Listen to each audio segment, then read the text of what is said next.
I'm super excited to have all of you here in this little bit miserable raining days in Malmö. My name is Jenny, the CEO of the Scrum Startups, and we're hosting this event with David. And I would like to have David to talk a little bit about your firm and why we're here today. Thank you, Jim. Hi, everyone. It's really great to see this room finally after almost 2 years of nobody being filled with people.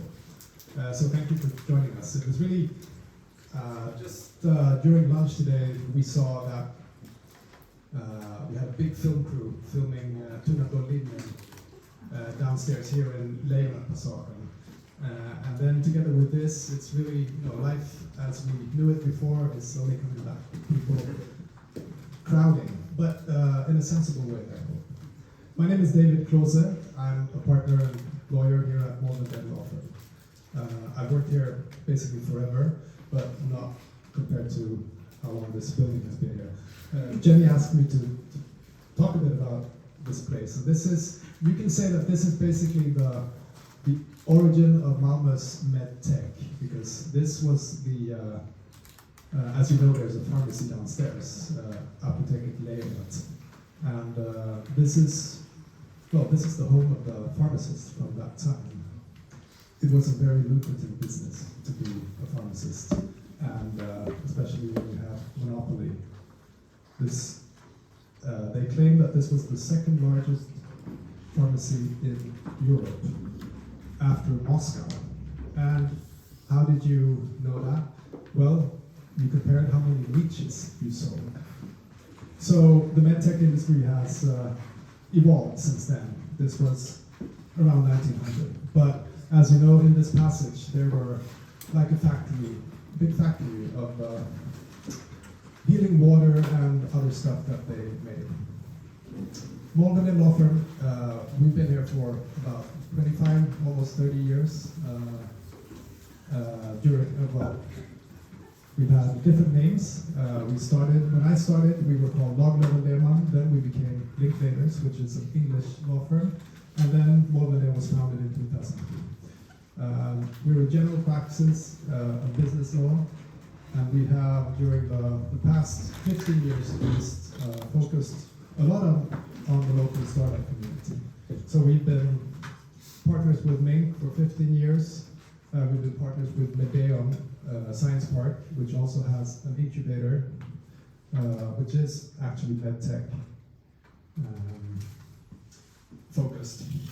And we have helped both entrepreneurs and investors. We've had poker events here between investors and entrepreneurs. Unfortunately, the laws were changed, so we have difficulties having those events, but we have events like this. We've had term sheet battles with entrepreneurs and investors in this room.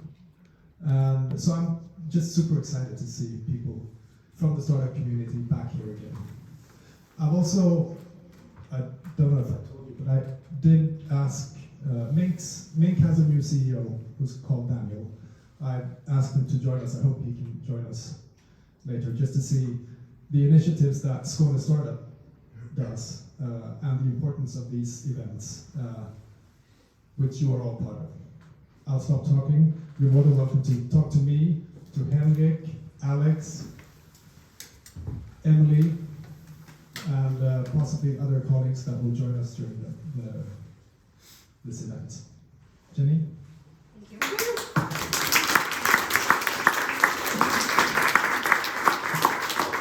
So before we start, I'm really excited to have VNTRS here and VEQ here. And we'll just have a quick word about the Skåne Startups. So the organization started back in 2015 by a local venture capitalist, Hampus Jacobs and Jon Marsen. And they have seen there's a lack of activities in Malmö, and they wanted to change that so that they can create an environment where entrepreneurs like them can become even more successful. So that's why they started the Malmö Startups. Now we change the name to Skåne Startups. And we have been organizing events like this since we start. And the reason why we do that is we believe that connectedness is one of the key ingredients to build a vibrant tech ecosystem. That's precisely why we're here today, to connect you with the right investors and the right expert. And one of the key goals we have at Squam and Startup right now is to connect local founders with global investors. Why is this important? Because we have so many amazing entrepreneurs in this region, each one of you, and I want global investors from Stockholm or outside Sweden to be aware of what is happening here. Because we have successful stories like Mapillary acquired by Facebook, Mordcam by Cisco Ventures, and recently Neo4j raised $325 million of venture investment from large VCs globally. And we want to educate investors and showcase the vibrant tech ecosystem we have in this region. And that is one of our key objectives. And so I'm very excited to have Amanda and Maria to talk a little bit about your firm and what value you can bring to the founders here today. Thank you.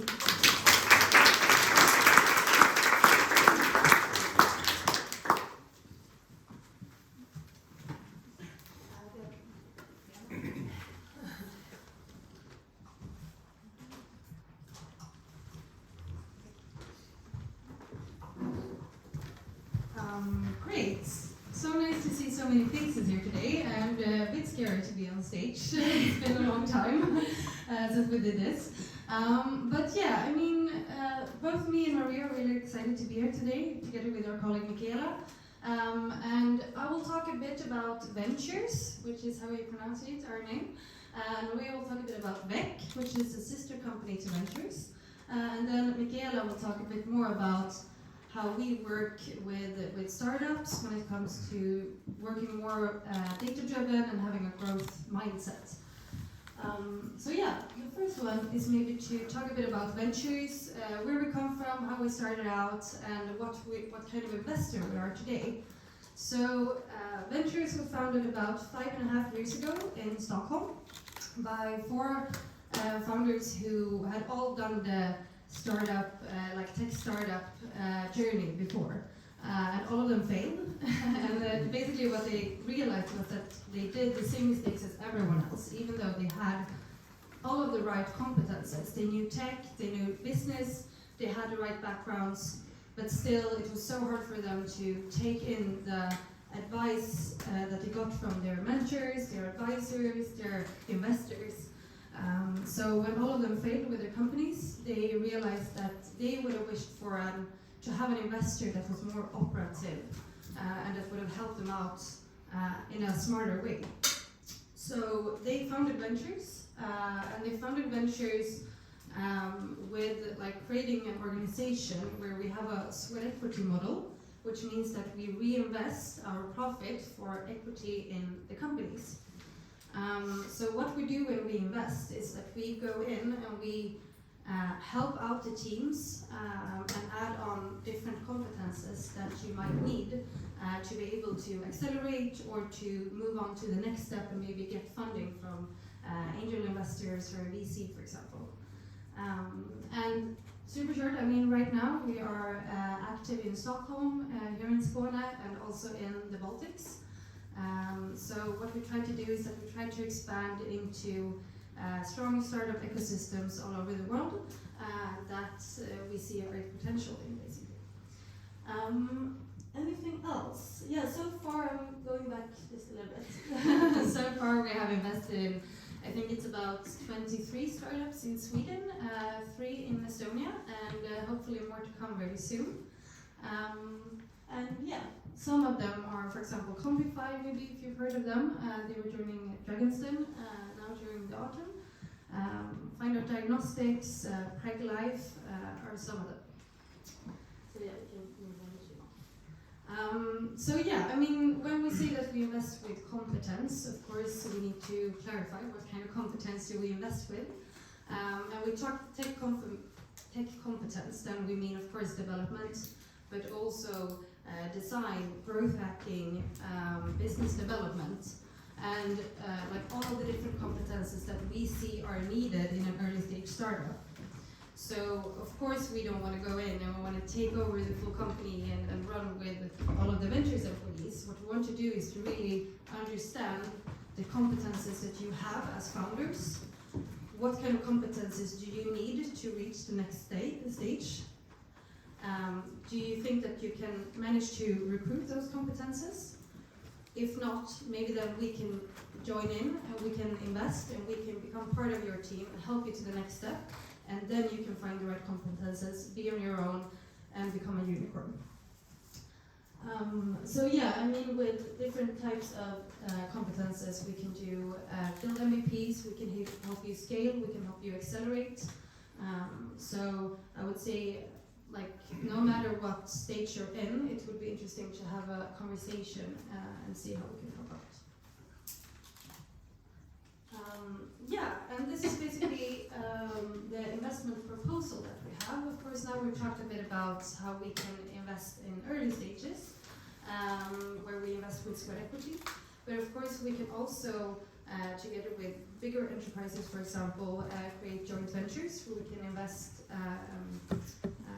and create more companies together that we build as startups, and then they can grow by themselves, for example.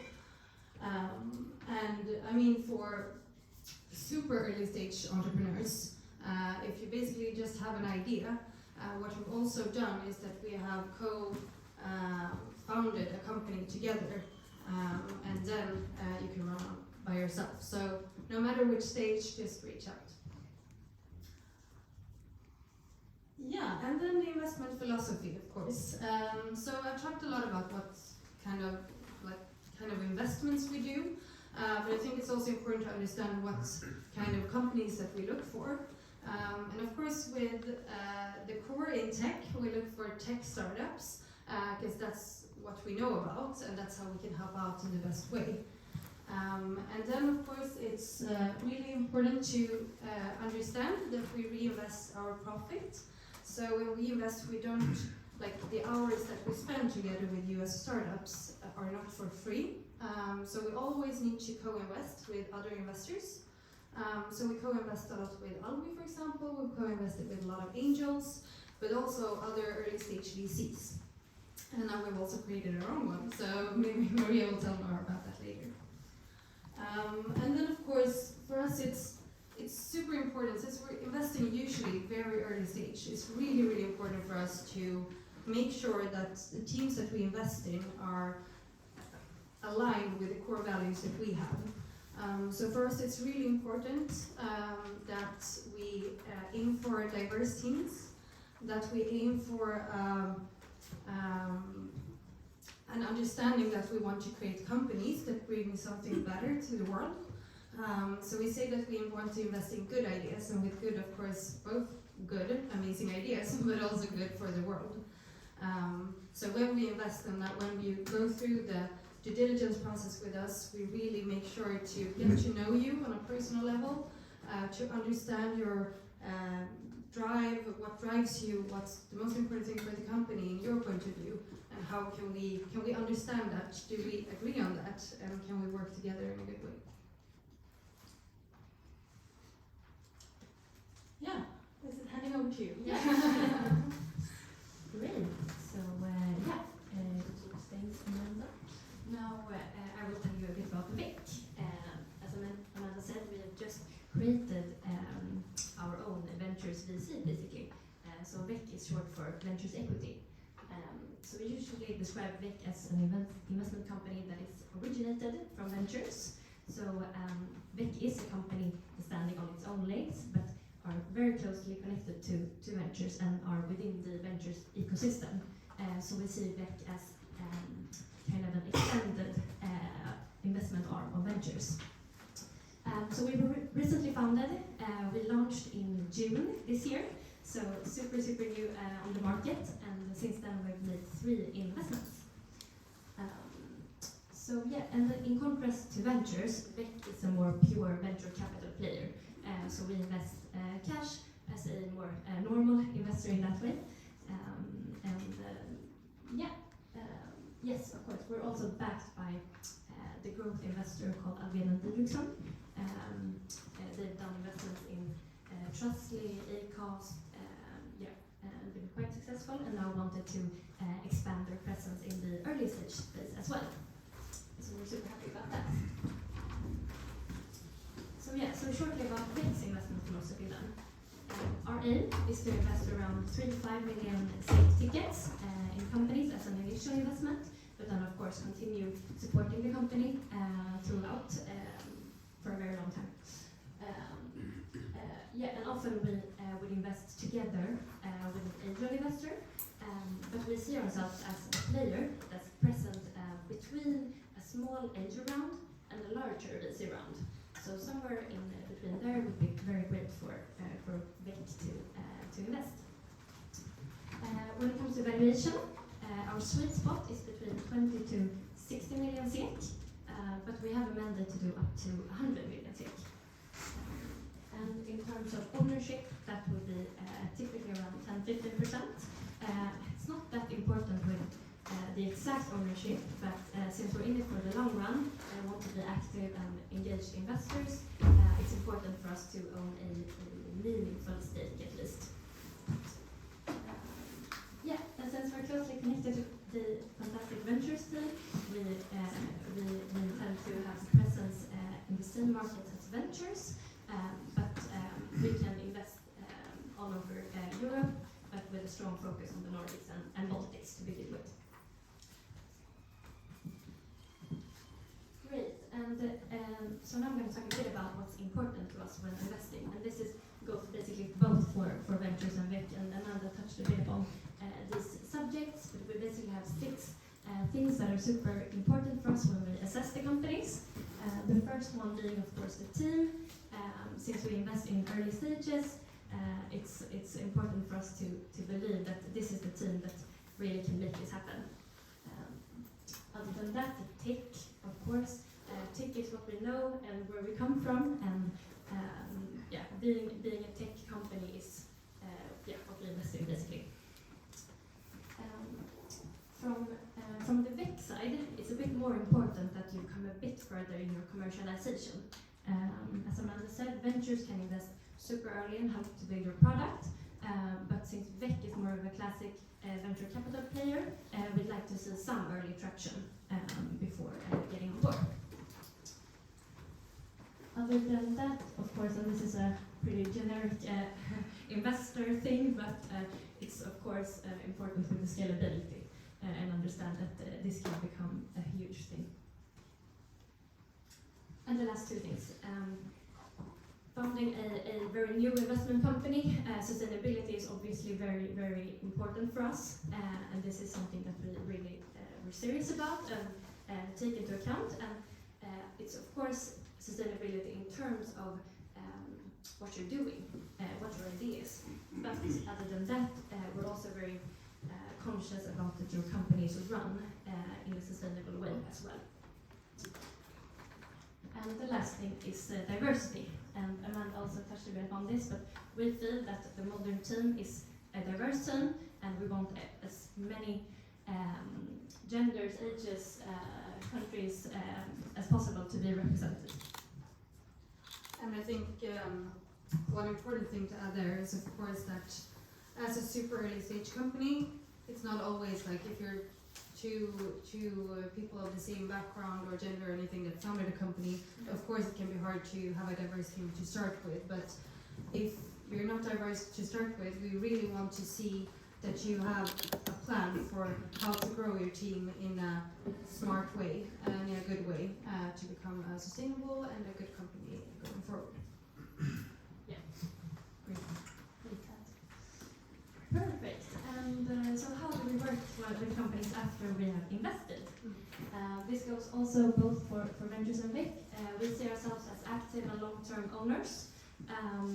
Neither ventures or VEQ is in a fund structure. We're more evergreen, an evergreen fund in that way, so we can truly be long-term, and that's a great thing, especially for the entrepreneurs.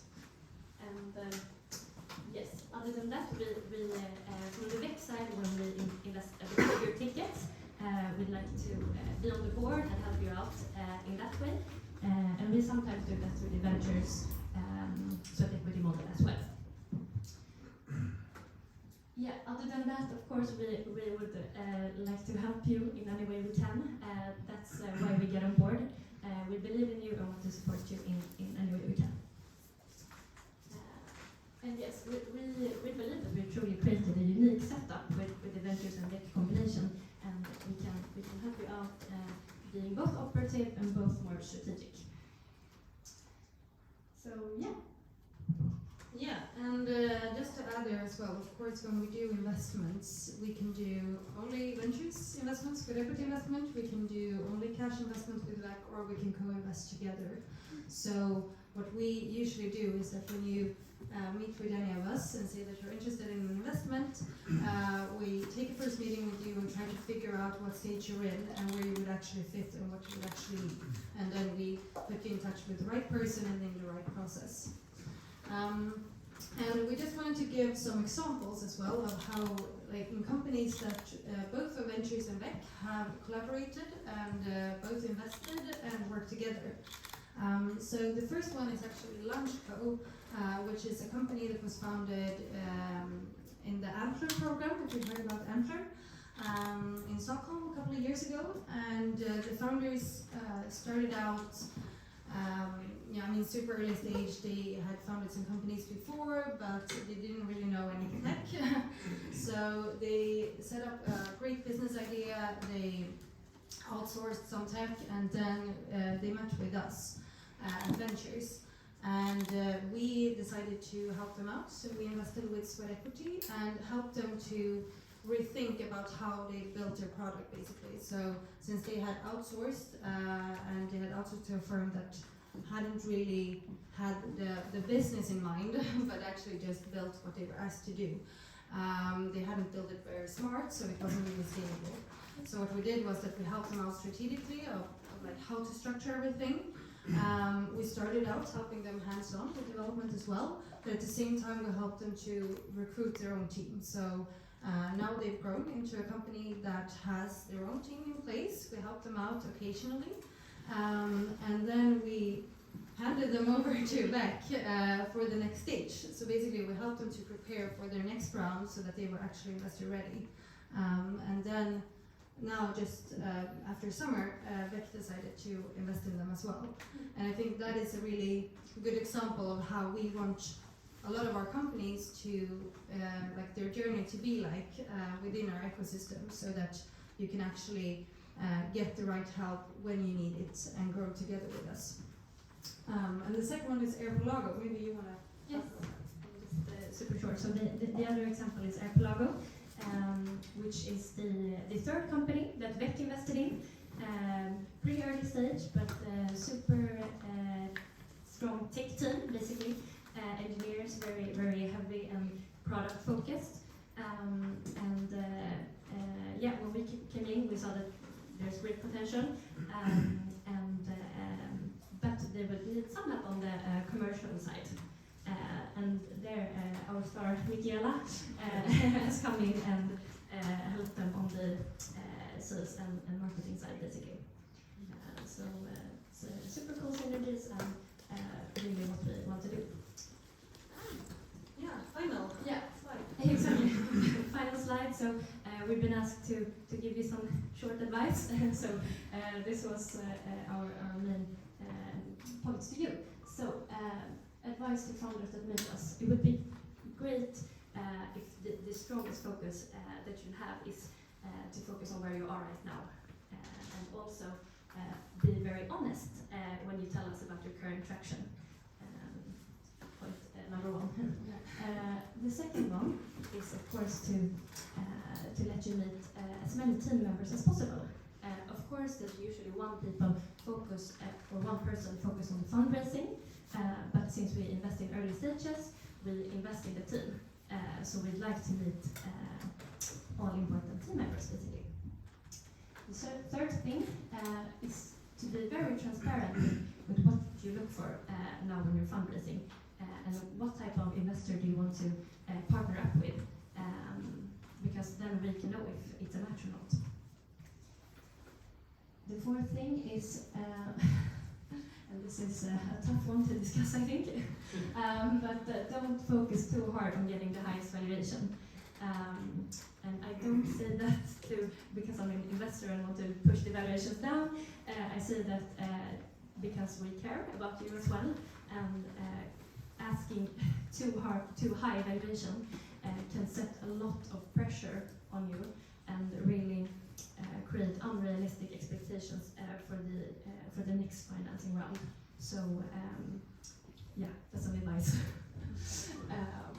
And the last thing and most important is to have fun. I mean, this is what you do for a living, and this is what we do, and we'd like to work with fun and nice people. And I know that fundraising is tough, and it's not your core